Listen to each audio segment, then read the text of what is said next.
La guérison, c'est la manifestation de la bonté de Dieu.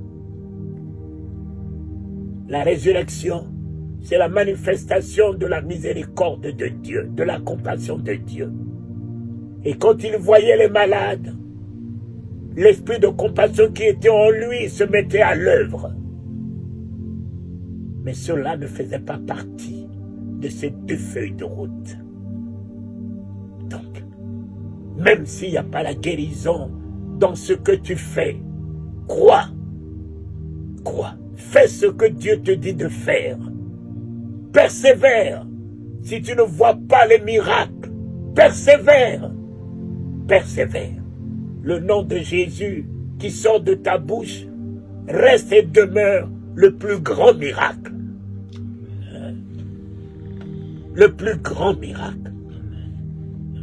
L'amour de Jésus que tu partages reste et demeure le plus grand miracle.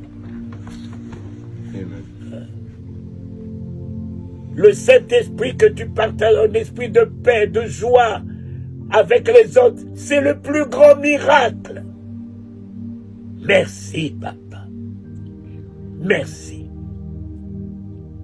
Mon fils, c'est ici. C'est ici. Tout est là. Tout est là. Cet homme, pour rentrer là-dedans, il a fait cuire ça 40 jours et 40 nuits dans le désert. Cet homme, mon cher ami, pour affronter la mort, il a passé toute la nuit dans le jardin de Gethsémane avec ça. Il n'y a pas de triomphe en dehors de nos genoux. Il n'y a pas de triomphe en dehors de tes genoux, mon fils. Il n'y a pas de triomphe de victoire dans ce monde en dehors de tes genoux. Un chrétien, un enfant de Dieu qui est à genoux, ébranle l'enfer. Les démons ne peuvent rien sur lui. Sur lui. Pierre a raté Gethsémane.